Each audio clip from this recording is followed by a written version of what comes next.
sprints out, throws on the move, and another touchdown. This time it's Cameron Babb. It's a moment as a Buckeye fan you can't get enough of. The story of Cameron Babb overcoming 4 ACL injuries. Cameron Babb, 5th season with the program. Finally making this catch on the field against Indiana. The video never gets old to watch, especially for his family. So seeing him out there, and then Tyrone called it, I was like, oh, please, just like, please catch a pass. And then, I mean, it was even like 10 times better or 100 or infinitely better because it was a touchdown. It's been a lot of tears. For Cameron's mom, she missed the actual catch.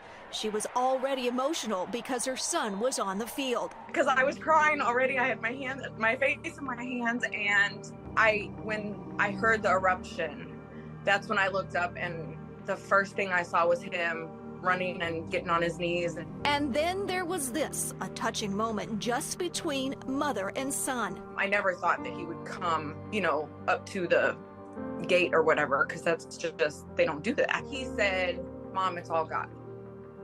I told you he would do it.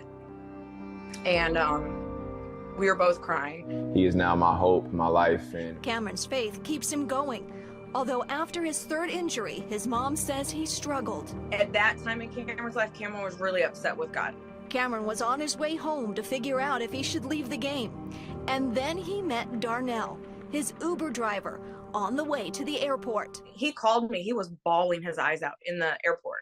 And he said, Mom, this Uber driver just prayed for me and my whole body got hot. like you said, my name is Cameron Babb. Darnell took him to Hope City House of Prayer, where Cameron, with the help of mentors, renewed his faith and was baptized. There was like 40 football players there. Like, everybody had come to support him to get baptized. A baptism his Buckeye brothers watched in church. Stroud throwing in the end zone for Cam Babb. He's got it for a And now, this catch on the field. His parents say there's just something special about this kid. Wherever they need him, that's where he'll be. This has shown the world, I think, that he's a great football player. It is a great story. But it's also shown the world, more importantly, he's a better human being. I'm nice and slow. It's a workout 3, good. Switch legs. meant to make more than just your muscles strong, 3, drive, good. Nice job. Nice work, dude. but help bring balance to a former athlete's life. I found that fitness and training was truly the catalyst that progressed me both mentally and physically. Zach Tenor played for the Buckeyes from 2014 to 2017. He was a walk-on. He actually started at OSU on a lacrosse scholarship, but says football was always his passion. So basically kind of just battled through the adversity, really started to get the notice of the coaches. So much so, he played in that national championship game, and his senior year received a scholarship for special teams. I really wanted to contribute to the team, and I really wanted to play the game of football. But when Zach finished his football career, he struggled, trying to leave the game behind. When that leaves you and you don't have, those faces you see every day, you don't have, the support staff, you don't have, trainers helping you out, making sure that you're performing at a high level physically and mentally. It's like all that is kind of gone, and it feels like a piece of you is gone with it. Hanging up your cleats, he says, can make you feel all alone. 3, 2, 1. But Zach found fitness as a way to move beyond the game. Trying to find, what's the next thing that I, take this passion that I had for football and put it into something else. Like, it was a lot of discovery, max effort speed from that front foot. So now I'm super passionate about helping other former athletes kind of find themselves again. Such as former Buckeye Justin Hilliard. The biggest thing, I think, is the mindset, and the approach he brings to training every day is crucial. Great job, man. Zach not only helps give former players a sense of structure to their lives, he says the workouts help with their mental wellness too. You get somebody in here, you get them moving their body a little bit, you get them feeling good, and then before you know it, they're opening up about certain things that they may be struggling with. Right there. Good. Good. His goal in all of this, help provide that smooth transition for life after football.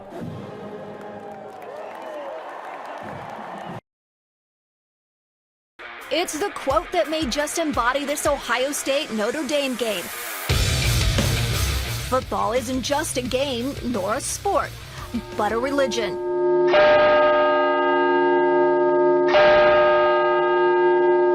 And religion religion certainly weighing heavy for many Catholics debating who to root for, the Buckeyes or the Fighting Irish. And then the next one, NDOSU. And the man who leads nearly 300,000 Catholics in the Diocese of Columbus knows the division this game is causing. People always feel conflicted when Ohio State, at least Ohioans and certainly Catholics, feel conflicted when Ohio State plays Notre Dame. Bishop Earl Fernandez is an Ohio native. You grew up here in Ohio, so you grew up rooting for the Buckeyes? I did grow up rooting for the Buckeyes when I was allowed to watch sports. My mother strongly emphasized education. My brothers hated sports, so they would overrule me. They would say, "Mom, we want to watch something educational." He's always loved the Buckeyes, cheered them on, and attended their games. He's even going to the opener. So all my life I've been a kind of an Ohio State fan. But as a Catholic, you especially with large Irish populations, people always kind of rooted for Notre Dame. There's kind of a mystique. So then, does the blessing go to Touchdown Jesus? I do feel a little conflicted, but now I am the Catholic Bishop of Columbus, so I have to make my loyalties clear. Crystal clear for fans.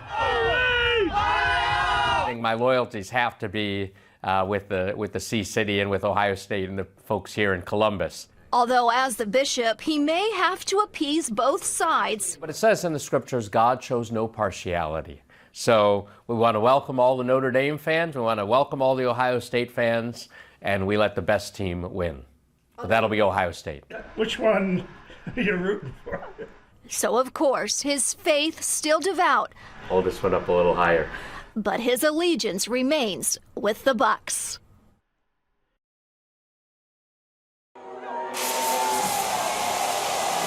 Buckeye fans, let's take a trip down memory lane to a simpler time on the Football Fever. Welcome to Buckeye Football Fever. How you doing, everybody? In 2006, only two anchors in the studio, and former Ohio State safety Rob Harley joined Clay on the road. We are in the parking lot outside Camp Randall. You can see a sliver of it, and I'm not going to. Hey, this is all we get. I want to trademark or copyright the stiff arm. Oh, you're getting hard, son. Harley now returning to the shoe, this time with another team, as the defensive coordinator for Arkansas State. Harley says he loves being a coach. It's everything I've wanted it to be. There's nothing like watching your group of guys, team, defense, whatever it is, kind of do what they're being taught and have success with it. And I think that's kind of the drug, is watching somebody else have success and that you've helped kind of give them those tools. That's the fun of it. The once Football Fever analyst is now married. His wife Danielle is from Columbus, and the couple has two little boys. And as Harley arrives at the shoe, it comes as Buckeye Nation celebrates the 100th anniversary of the stadium. Harley is the great-great-nephew of Buckeye legend Chick Harley, whose athleticism and popularity helped launch the fundraising campaign to build the shoe. It's unique to have your family be a part of that and woven into that. There's no doubt that my love of college football started with just hearing that stuff. Although Harley's found his passion, you can literally have anything. He still has fond memories of the Football Fever. Frank was here. Me and Clay were involved in more things. We went to that dairy thing at Wisconsin. What do you think of Angela? I like Angela. She's a sweet, sweet gal. She's well trained. She's getting excited, though. You can tell the camera. I told you, she doesn't like her udder on camera. This is borderline. I don't even know if we can show this. Yeah, it's a little graphic. I was eating chocolate chips on a pizza at Purdue. A little different. Our little fire brewing here. Oh my God, there was a fire pit. Videographer Jay Novotny, and this is how you survive. Stick around on Buckeye Football Fever. Buckeye Football Fever.